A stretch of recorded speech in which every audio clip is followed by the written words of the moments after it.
Comment devenir autonome grâce à l'activité agricole? Quelle méthode adéquate pour un rendement optimal? Radio Gabon vous offre un espace d'information et de sensibilisation à travers l'émission Conseil agricole, diffusée tous les lundis à partir de 18h10 et rediffusée les mardis à 3h30 et les vendredis à 15h10. Conseil agricole, une présentation de Bernadette Zanhei. Fidèles auditeurs de Radio Gabon, bonjour et merci de vous savoir nombreux à l'écoute de nos programmes. Le numéro de l'émission Conseil agricole d'aujourd'hui est consacré à l'organisation et au fonctionnement du REGAZA, entendez le réseau gabonais des services agricoles, une ONG mise en place récemment par plusieurs ingénieurs agronomes et agroéconomistes ainsi que les représentants des sociétés des services agricoles. Pour en savoir plus sur cette ONG, nous recevons le président du conseil d'administration Raymond Fabrice Elantougou et le secrétaire général Gaëlvi Ngoulou Bobé. Bonjour messieurs et merci pour votre présence. C'est nous qui vous remercions. Bonjour madame Bernadette. Bonjour, c'est nous qui vous remercions. Alors, je le disais tantôt, le REGAZA est votre nouveau-né. Comment vous est venue l'idée de cette initiative? La question est posée à tous les deux, mais à vous de voir qui veut prendre la parole en premier.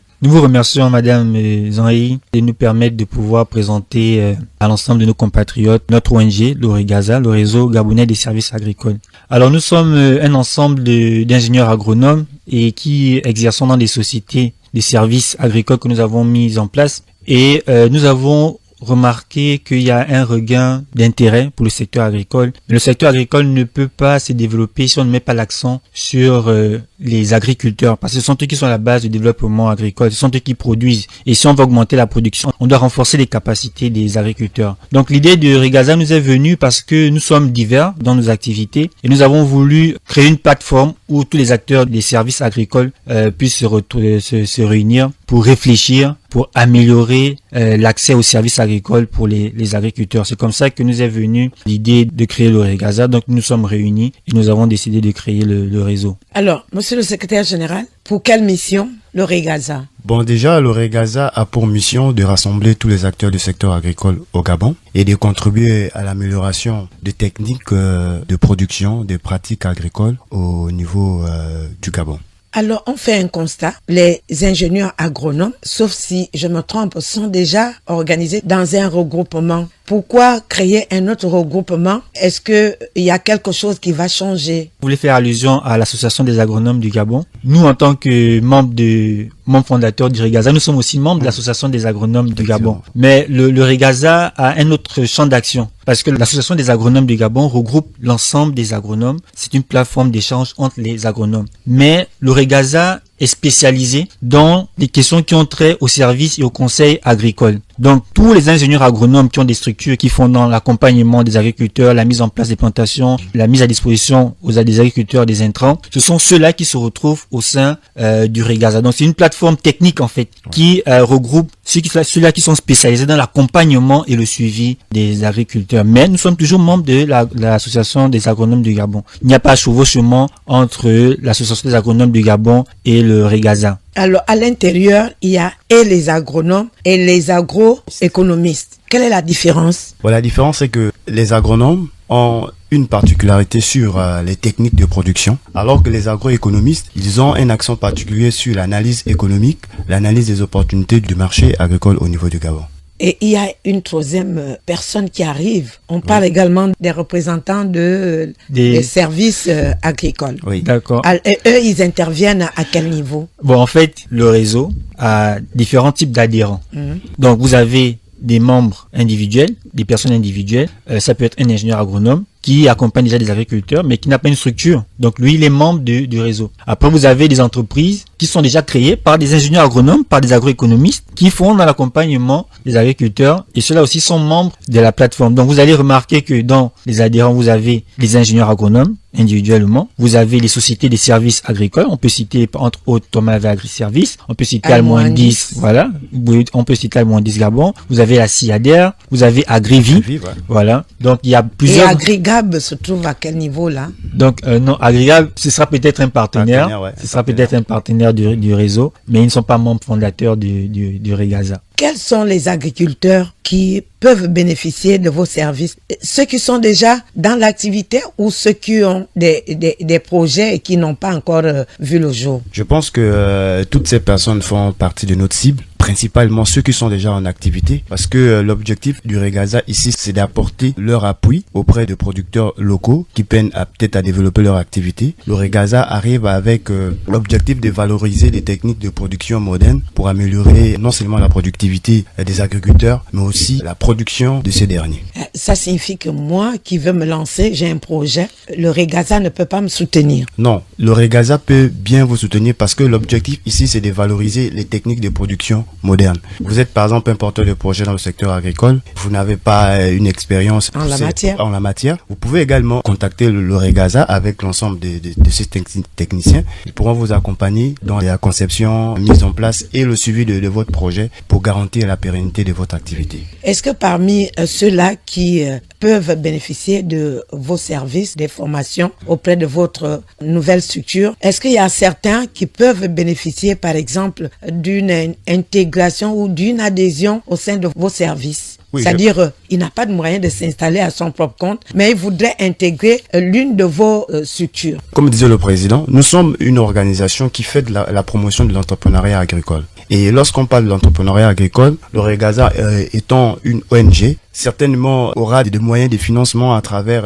la recherche de ces opportunités, pourrait mettre en place des programmes, des projets visant à accompagner ces personnes qui ont des projets dans le secteur agricole et qui peinent à les mettre en place. Allez-y. Donc je voulais renchérir, c'est-à-dire que nous sommes une plateforme qui venons avec des outils. Et parmi ces outils, comme il venait de dire, il peut y avoir des projets que nous lançons. Et des projets qui sont à destination particulièrement des agriculteurs. Donc tous les acteurs qui sont engagés dans la production. Donc nous venons avec des projets qui vont leur permettre de pouvoir développer leur activité. Comme il disait, développer leur projet. On peut lancer un projet qui permette à chaque agriculteur de pouvoir connaître quels sont les différents débouchés qu'il peut avoir en se lançant dans telle spéculation. Et puis nous au niveau du Regaza, nous allons nous réunir. Nous allons dire, bon, nous allons lancer un appel d'offres. Nous allons sélectionner un certain nombre d'agriculteurs qui peuvent bénéficier, par exemple, d'un financement qui a été mis à disposition du Regaza. Et nous allons les accompagner. Alors, nous parlons essentiellement production ou dans vos projets, il y a également le pain élevage qui peut être concerné. Que ce soit ceux qui font de la production végétale, tous sont intégrés, font partie de la cible du Regaza. Et comment comptez-vous moderniser ce secteur quand on sait combien il n'est pas aussi facile, par exemple, d'acquérir une parcelle, du matériel de pointe? Parce que là, on parle de la modernisation, il faut un matériel de pointe. Je vais peut-être enchérir, mais je vais déjà dire de prime abord que pour moderniser l'agriculture, il faut d'abord être proche des agriculteurs. Nous sommes un regroupement d'acteurs qui sont toujours dans leur quotidien avec les agriculteurs. Donc nous connaissons les réalités de la pratique de l'agriculture par ces derniers. Et donc nous sommes plus à même de pouvoir formuler des recommandations pour les politiques à l'endroit du secteur agricole qui vont permettre que les agriculteurs désormais puissent avoir des moyens de production plus modernes. Que ce soit l'accès au foncier, il faudrait qu'on formule des questions de politique pour dire que désormais, pour faciliter l'accès des agriculteurs au foncier, il faut mettre en place telle stratégie.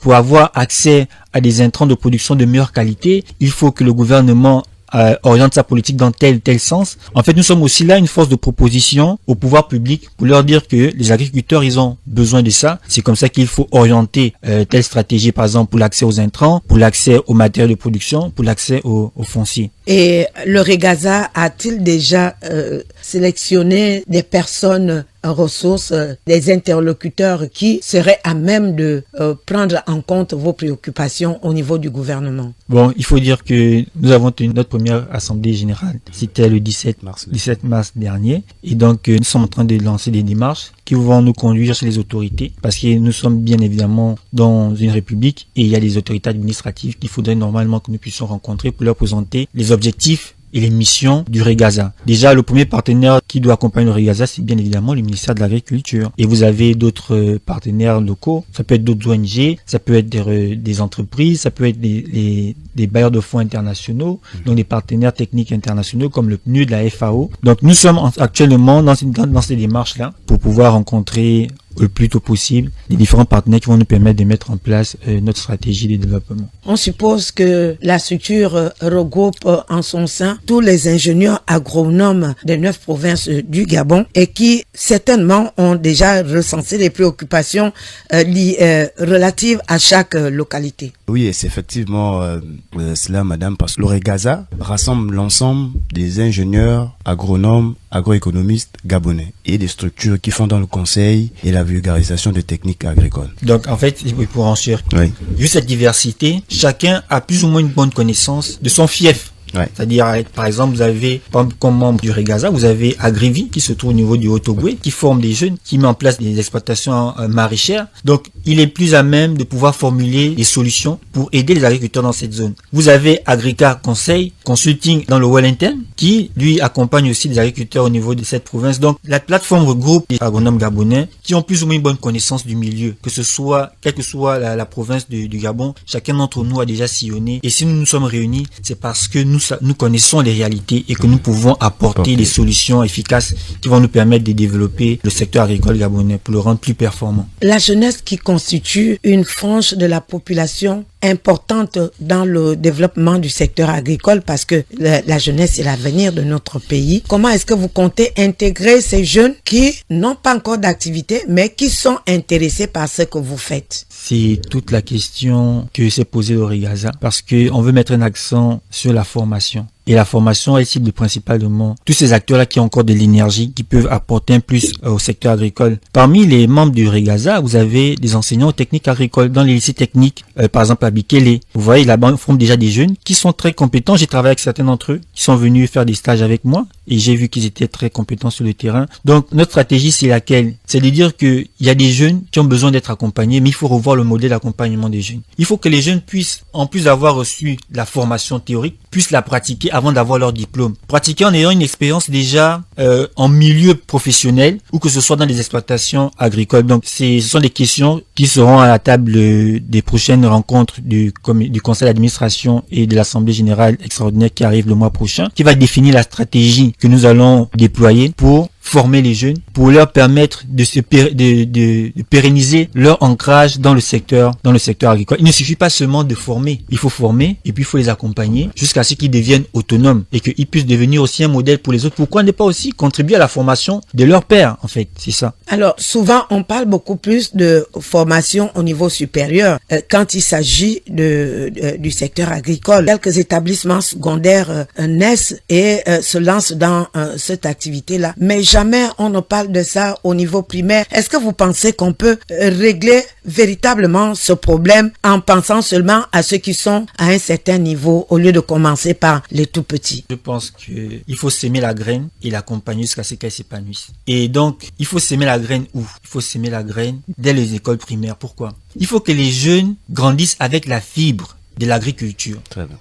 S'ils grandissent avec la fibre de l'agriculture depuis l'école primaire, arriver au secondaire, ils continuent, arriver au niveau supérieur aussi, ils vont maintenant se spécialiser. Là, ce sont maintenant des concepteurs. Mais on ne peut pas tous être des concepteurs. Certains vont dire, bon, arrivé au niveau du bac, ils vont dire, moi, je vais aller dans une formation professionnelle, je vais devenir, par exemple, je vais me lancer dans l'agriculture. Donc, il faut faire en sorte que les prochaines générations puissent aimer l'agriculture depuis le primaire jusqu'au secondaire. Il faut qu'on revoie les programmes de formation. Parce que si on revoit nos programmes de formation, d'enseignement aussi, et qu'on intègre l'agriculture, on aura créé une génération qui prend à cœur la question du développement agricole. Et donc, ce sera plus facile pour eux désormais de pouvoir se lancer dans le secteur agricole. Il faut le dire, par exemple, c'est pas parce que je ne suis pas ingénieur agronome et que je suis peut-être licencié en commerce, pour un exemple, que je ne peux pas me lancer dans l'activité agricole. Mais pour que je puisse me lancer dans l'activité agricole, il faut bien que, par exemple, au primaire, je vois, par exemple, au lycée d'État Echangima Bekala OM, ils ont un programme agricole. Mais s'ils ont aimé la vente des laitues depuis le primaire, dès qu'il a eu sa licence, il va se dire, bon, moi, je vais créer une société de production de laitue et que je vais commercialiser. Ou bien, je vais aller acheter de la laitue chez des agriculteurs et puis moi, je vais commercialiser. L'agriculture, c'est un tout. Il n'y a pas que la production. Il y a d'autres services connexes et c'est tout ce qui tourne autour de la production agricole, donc, et des services connexes qui est le cheval de bataille du Regaza. Alors, parlant des établissements publics, la procédure est peut-être un peu compliquée parce que il faut passer par la voie hiérarchique. Est-ce que, au niveau de votre nouvelle structure, vous vous avez pensé à peut-être un partenariat avec les structures, les établissements privés qui pourraient certainement intégrer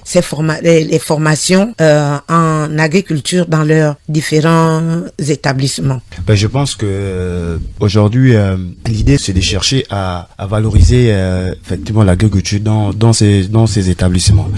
Je me rappelle autrefois quand on était encore plus jeune, dans les années, je crois 2000, 2003 comme ça, on avait des activités au primaire qu'on appelait travail manuel, où chaque établissement avait un jardin agricole et je crois tous les mercredis, des élèves venaient avec des outils afin de préparer le sol et de cultiver. Je pense que si le Regaza s'inscrit dans cette démarche et relancer un tel projet auprès des pouvoirs publics, je pense que ce serait une très bonne chose. Oui, là-bas, ça va certainement prendre du temps.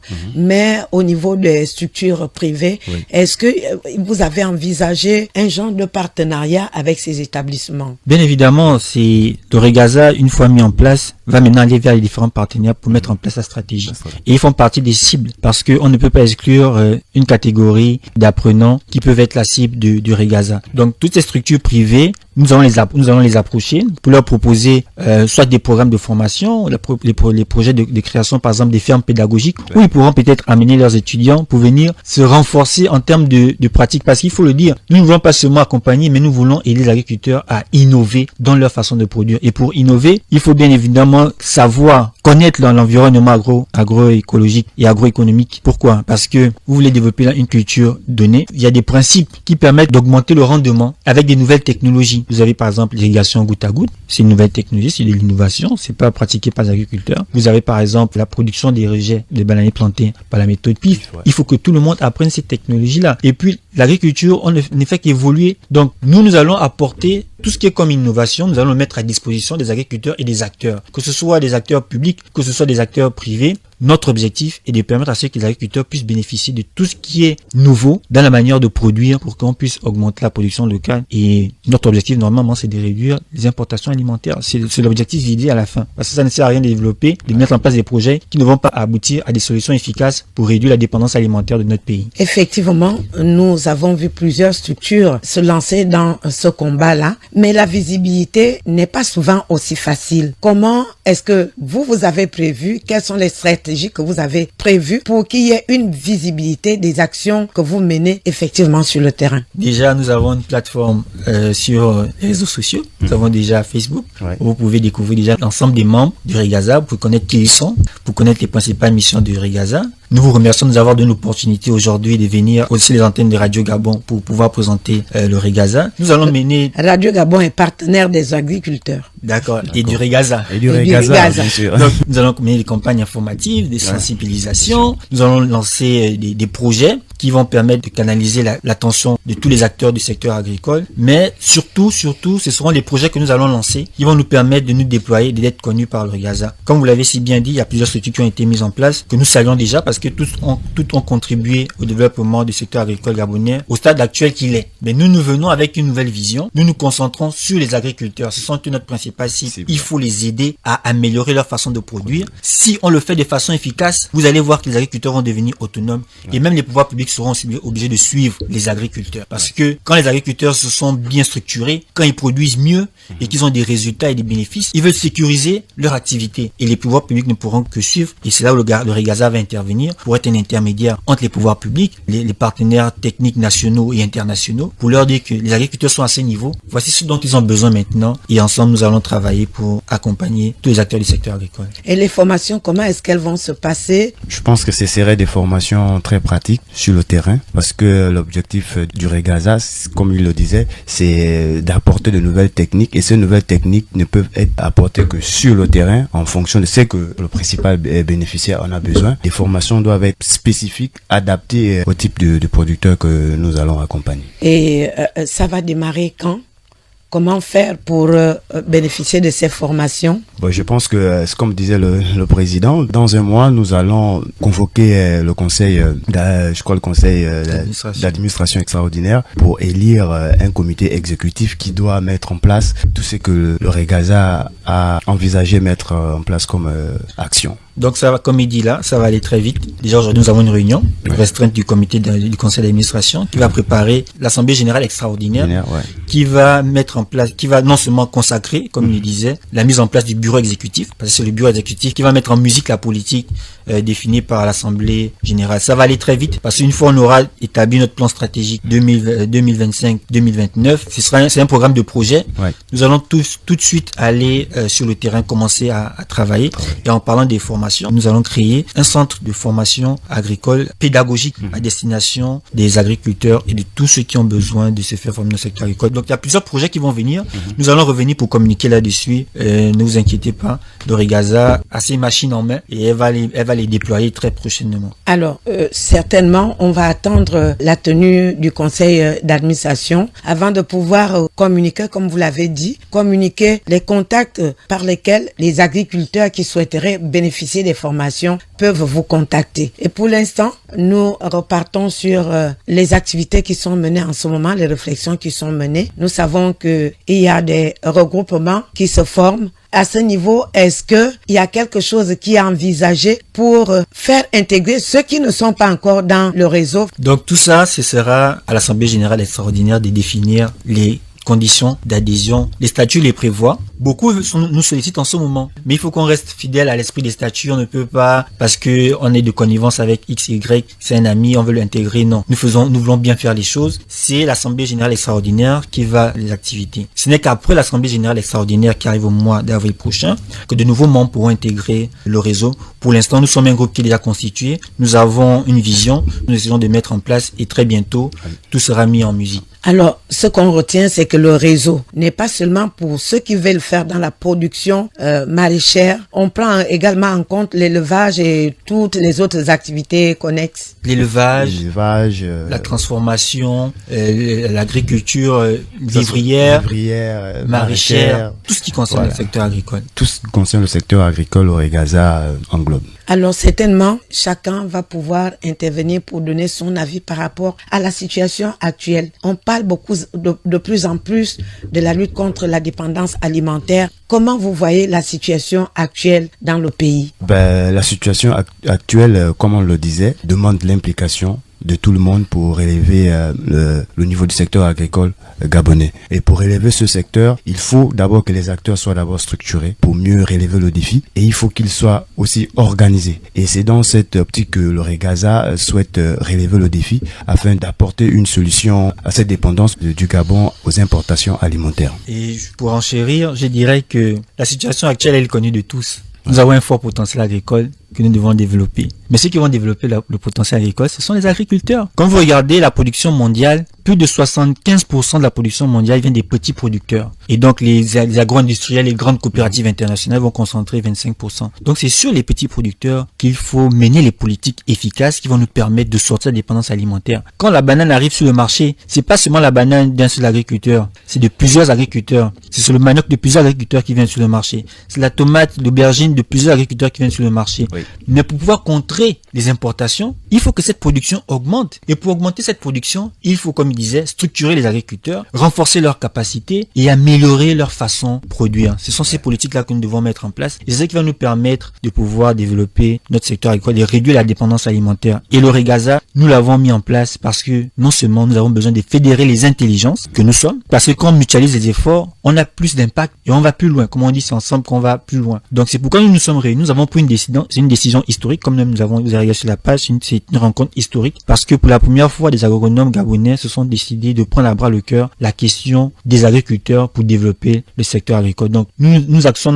notre démarche sur les services, parce que ce sont les services qui permettent aux agriculteurs d'améliorer leur production. Par exemple, un agriculteur veut faire une plantation, il a les moyens, mais il n'a pas le matériel adéquat. Il y a des sociétés de services qui font la mise en place des plantations, etc.